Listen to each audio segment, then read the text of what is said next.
नहीं तो कोर्ट को खुद देखना चाहिए ना, डिस्कशनरी पावर कोर्ट के पास है, कोर्ट को देखना चाहिए कि मोटरसाइकिल बंद है, कोई हवाई थोड़ा बंद है? मोटरसाइकिल किसके पास होती है आज? मोटरसाइकिल आज गरीब आदमी के पास है। साइकिल से उतरकर वो जो है मोटरसाइकिल पड़ गया, बस इतना हो गया है। स्कूटर मोटरसाइकिल का वैल्यू है क्या?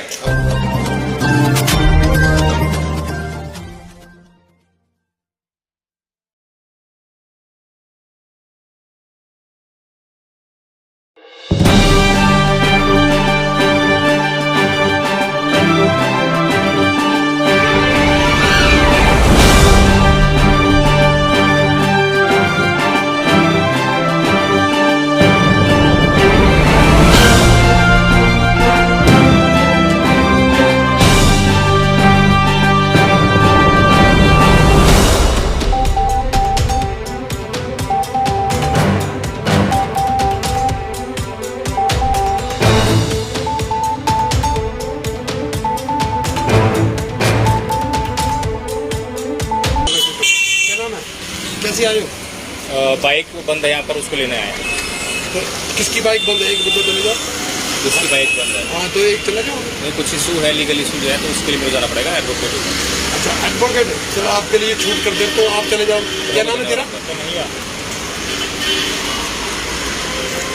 पिताजी का नाम? अमित चंद। अमित चंद। कहाँ रहता है? बेगमपुर। बेगमपुर है। बेगमपुर में कहाँ रहता है?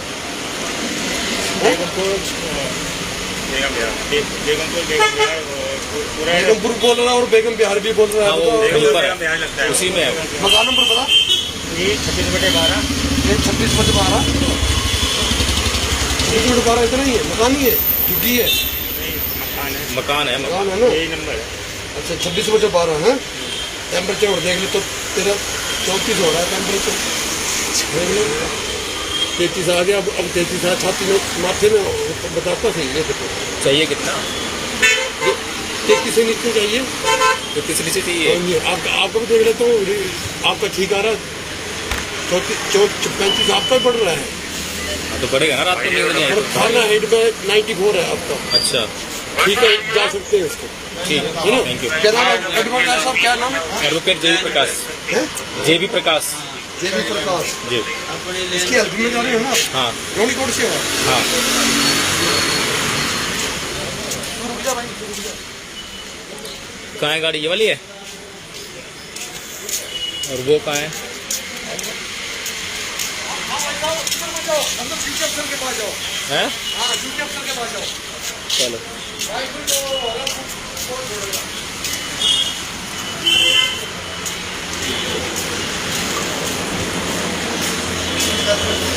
नाम बताओ।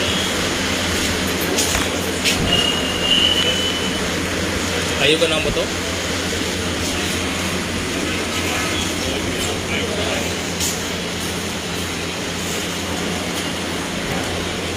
कहाँ चला गया? घुमाने के लिए आए हो? हाँ। ये साथ खड़े और किसने बताइए? आइयो आ जाएंगे। आइयो की जरूरत पड़ेगी अपने आप बुला लेंगे। एप्लीकेशन की छोड़ो ना, आपको पता है बाल खाने वाले। आप एप्लीकेशन लेके क्यों चले गए? आपको मना किया था। हमारे पास ही तो कहीं से आई थी ये। साउथ रोहिणी से आई है।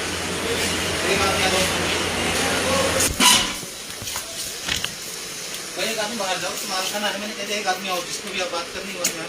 मैं साथ में हूँ ना इसको भी। तो साथ में बाहर चले जाओ, आपकी दिक्कत है? दिक्कत थी, उस वजह से मैं आया हूँ। तो इसको बाहर कर दो, आप आ जाओ। चलो आप। माल खाना है भाई साहब, ये इसमें कोई बात नहीं। ये ड्यूटी अफसर के बाद अभी घर आदमी बैठ जाओ, कोई दिक्कत नहीं। जी बताओ। मैं देख काउंसिलिंग में कोई दिक्कत नहीं।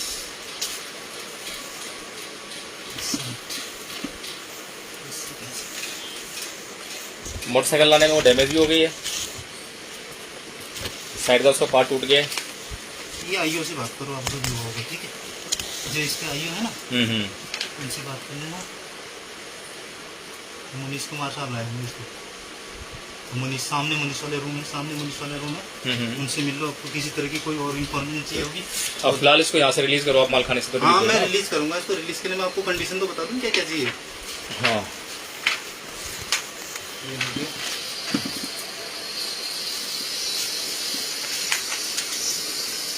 ये है कन्हैया। हाँ। इसकी एक वैल्यूएशन हो गया कोर्ट के, एज पर कोर्ट की डायरेक्शन ये वैल्यूएशन करवानी पड़ेगी। कलर इसके कलर फोटो होंगे। एक मिनट, ये है आपका vehicle in question be released to its registered rightful owner only subject to furnishing of an indemnity bond as per the valuation at the cost of the applicant to the satisfaction of the concerned SHO IO। हाँ yes. अच्छा, तो इसकी valuation कराओ फिर। नहीं तो IO से मिलो, आईओ करवाएगा ना। यदि उन्होंने करवानी आप एप्लीकेशन दे दो वैल्यूएशन के लिए, वो हेडक्वार्टर भेज देंगे इसको वैल्यूएशन करनी है इसकी करने के लिए। अच्छा, वहाँ से लेटर बन के आएगा वैल्यूएशन करने के लिए। अभी हेडक्वार्टर जाएगा लेटर। यदि आपको आईओ से इसकी वैल्यूएशन करानी होगी, वो आईओ अपनी जेब से तो वैल्यूएशन कराएगा नहीं इसकी। हाँ। वो इसकी एप्लीकेशन सबमिट कर देंगे आगे डीसीपी साहब को, भाई ये व्हीकल रिलीज करना है, इसकी वैल्यूएशन करो। अच्छा, ठीक है नहीं, वो अब आईओ सामने उसमें मुनीश जी हैं, तो उस पर कितना टाइम लग जाएगा? वो बता देंगे आपको, वो जो उनका काम है। मेरे पास ये सारी चीज होके आ जाएंगी तो मैं रिलीज कर दूंगा। अच्छा, ठीक है, सामने आइए साहब। आईओ साहब से मिल लेंगे।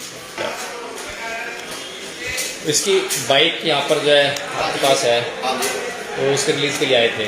इसमें जो वैल्यूएशन का जो है, तो वैल्यूएशन कैसे होगी?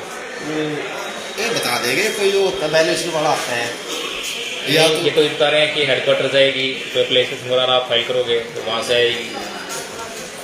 इसकी वैल्यूएशन का क्या है सिस्टम? अब ये कहना वैल्यूएशन करवाओ।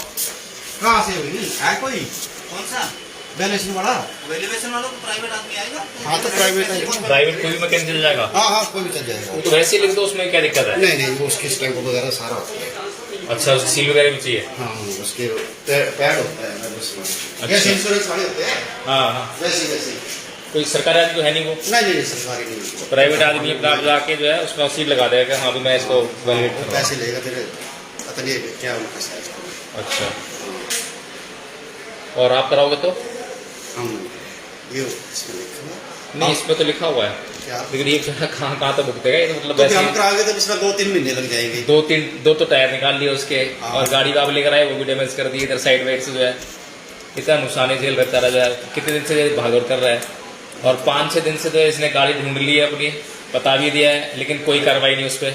देखो जी वहाँ खड़ी थी, उन्होंने इतना मेरे को लिखाई नहीं, मैं खुद पर्सनल गया वहाँ पे। हाँ, तो जब कोर्ट में एप्लीकेशन फाइल की है हाँ, तभी आप लोगों ने मतलब इसने बताया मेरे को वहाँ खड़ी है।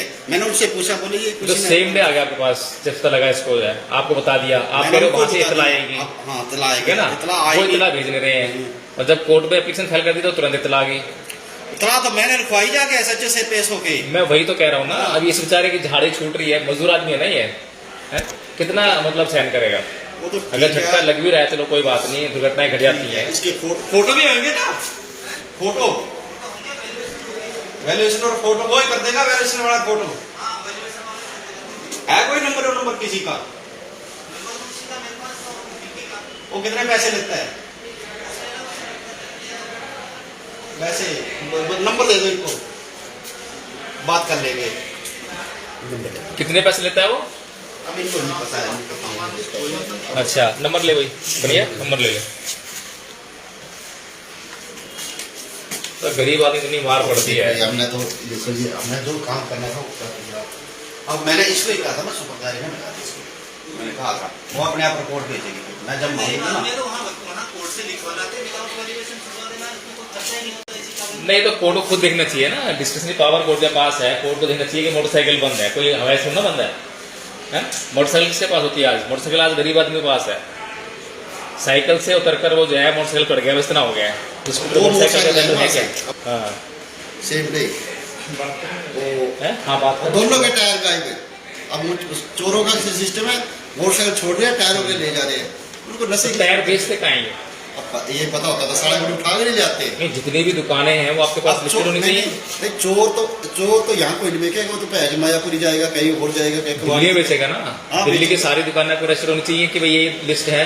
देखो पूरी दिल्ली में कौन करेगा? हम कहाँ जाएंगे? आप बताओ, आप कहाँ जाओगे? आप इस तरह से तो कबाड़ी में पहले कबाड़ी बाजार में चले जाओ, हाँ। एक कबाड़ी को वो तो सीधे कह देते हमें नहीं पता जी, हमने अभी तो सिस्टम नहीं है सब, लेकिन हर एक दुकानदार के पास जो भी माल है उसकी दुकान में उसके पास जो है वो होनी ये चाहिए। तो बस चोरी का आते हैं, उसी टाइम पैक करके भेज देते हैं।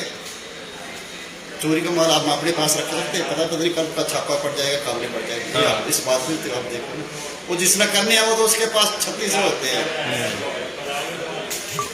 बेचारा तो दवाई ले लेगा था, परेशान चल रहा था। वहाँ तो 3-4 मोटरसाइकिल चोरी होने के हमने अब ट्रैप लगा रखा है।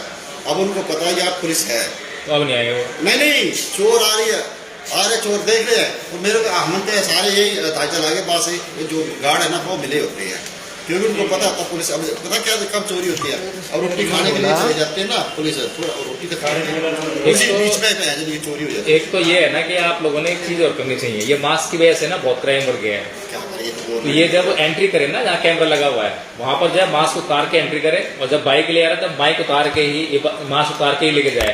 मास्क वाला बात चक्कर है तो थोड़ा ढीला पड़ गया, नहीं तो पहले 2000 रुपये जुर्माना होता मास्क। नहीं जुर्माना ठीक है, मान लिया मास्क लगाना भी ठीक है, मान लिया, लेकिन जब एंट्री करे जब मास्क होना चाहिए, थोड़ा हटा के चेहरा दिखा के तब अंदर जाए, और ऐसे बाहर लेके जाए। ये तो छोटी सी बात है। आप पीछे ट्रैप लगा दिया, वो पिछले कर लिया था, ऑब्जेक्शन कर दिया, बोले जी आप जाम लग रहा, मैं इतने दिन जाम नहीं लग रहा था, अब चेकिंग होने लगी, अब जाम लगने लगा, पता नहीं किस किस को फोन कर दिया। जय भीम साथियों, अभी मैं आपको जो है एक प्रक्रिया दिखा रहा था कि अगर आपका व्हीकल चोरी हो गया है या फिर कोई भी चीज़ चोरी हो गई है, और वह अगर पुलिस को मिल जाती है या आपको मिल जाती है, तो वह अगर चोरी का केस रजिस्टर्ड है तो वह प्रॉपर्टी आपकी जब तक नहीं हो सकती है, जब तक कि कोर्ट के थ्रू एक इंडेमनिटी बॉन्ड आप जमा नहीं कराए थे आईओ के पास, और जब तक कि प्रॉपर लीगल एक्शन लेकर आईओ उस प्रॉपर्टी को रिलीज़ नहीं करता है। साथियों, कोई भी चोरी की प्रॉपर्टी अगर चोरी हुई है, केस रजिस्टर्ड हो गया है, तो जब तक केस चलता है वह प्रॉपर्टी केस प्रॉपर्टी बन जाती है, और जब तक उसका केस का निपटारा नहीं होता है, उस पर पुलिस का कहें, आईओ का कहें या सरकार का कहें, इनका अधिकार होता है, इनके कब्जे में मानी जाती है, और जो उसका मालिक है उसको सिर्फ यूज़ करने के लिए वो मिल जाती है, लेकिन उसको बेच नहीं सकता, उसकी शेप में, उसके रंग रूप में किसी भी प्रकार से परिवर्तन नहीं कर सकता। यदि वह करता है ऐसा कुछ भी, तो इंडेमनिटी बॉन्ड में साफ साफ लिखा होता है कि अगर वो ऐसा करता है तो जो भी हर्जाना कोर्ट कहेगी उसको भरना पड़ेगा। तो इन बातों के मद्देनज़र आप लोगों को इन बातों का ध्यान देना है, और जैसे कि मैंने बताया है, आपको दिखाई सारी प्रक्रिया किस तरह थाने में आकर मालखाना का जो ऑफिसर होता है उसके सुपुर्द होती है, कोई भी व्हीकल हो या कोई प्रॉपर्टी हो, और वही रिलीज़ करता है, और आईओ जो है उस केस का जो है मालिक होता है, एक तरह से सारी कार्रवाई उसके हाथ में होती है। तो ये दोनों लोग जो होते हैं, इनसे मिलकर आप जो है अपनी प्रॉपर्टी को वहाँ से रिलीज़ करा सकते हैं, और उससे पहले आपको कोर्ट से एक ऑर्डर लेना पड़ता है, जिसको सुपरदारी के लिए ऑर्डर कहते हैं। सुपरदारी का जो मीनिंग है वो पूरी तरह मुझे मालूम नहीं है, क्योंकि वो उर्दू या अरबी वर्ड हो सकता है, लेकिन इंग्लिश में कहते हैं इंडेमनिटी बॉन्ड, यानी क्षतिपूर्ति करना। यानी आपने यदि जो केस प्रॉपर्टी है उसके प्रति कोई क्षति कर दी है उससे, तो उस क्षति के लिए आपको जुर्माना या फिर क्षतिपूर्ति कहेंगे, इसको हर्जाना भरना पड़ता है। तो इस तरह का ऑर्डर जब आप लेकर आते हैं, कोर्ट ऑर्डर कर देती है, फिर आपको एक सुपरदारी नामा टाइपिस्ट के पास जाके बनवाना पड़ता है, जिसका फॉर्मेट मैं आपको दिखा रहा हूँ। और सुपरदारी नामा का फॉर्मेट जो आपको 100 रुपये का स्टैम्प पेपर लेना पड़ता है, और उस पर ये आप देखिए इस तरह का जो है, इसका मैं आपको अलग से फोटो खींच के डाल दूंगा इस पर जो है, ताकि आपको कोई असुविधा ना हो। और यह गाड़ी रिलीज़ कराने के लिए अगर लीगल कार्रवाई कर आप किसी वकील के थ्रू करवाते हैं, तो आपको लगभग 1500 रुपये से लेकर 10,000, 15,000 जैसी भी प्रॉपर्टी की आपकी कीमत होगी और जैसी भी आपकी ज़रूरत होगी, उसके हिसाब से वकील लोग जो है चार्ज करते हैं। इस जो फीस है वकीलों की, इसकी कोई था नहीं है कि कितनी सही है कितनी गलत है, ऐसा कोई पैरामीटर भी नहीं है। लेकिन आप अगर समझदार हैं, आप थोड़ा सा अपने आप काम करना जानते हैं, तो आप जो प्रक्रिया मैंने बताई है उसका अनुसरण करके सीधे सीधे आप जो है इन पर्सन एप्लीकेशन फाइल करेंगे कोर्ट में अपने आप से जो है। और एप्लीकेशन फाइल करने के लिए भी टाइपिस्ट होते हैं कोर्ट में, आप वहाँ जा सकते हैं और उनको बोल सकते हैं कि मुझे सुपरदारी की एप्लीकेशन फाइल करनी है, तो आपको एप्लीकेशन भी फाइल कर एप्लीकेशन बना के दे देंगे आपको, जिसको आप फाइल कर देंगे कोर्ट में। और जो प्रोसीजर है कोर्ट का उसको फॉलो करते हुए हियरिंग होने के बाद, कोर्ट में आपकी सुनवाई होने के बाद, कोर्ट जो उसको ऑर्डर कर देती है, और ऑर्डर करने के बाद आप एक इंडेमनिटी बॉन्ड बनवाते हैं, जो कि थाने में जमा करना पड़ता है। वो to the satisfaction of the SHO और IO, यानी कि SHO या IO जो है, जो भी उनको सेटिस्फाई होता है कि इस अमाउंट पर जो है इसको रिलीज़ करना है, तो अमाउंट भर देते हैं उसमें इंडेमनिटी बॉन्ड में। तो ये छोटी सी प्रक्रिया है, इसको आप बड़ी सहजता से फॉलो करें, कोई कष्ट नहीं है इसमें, कोई परेशानी नहीं है, आराम से काम हो सकता है। जय भीम, नमस्कार साथियों।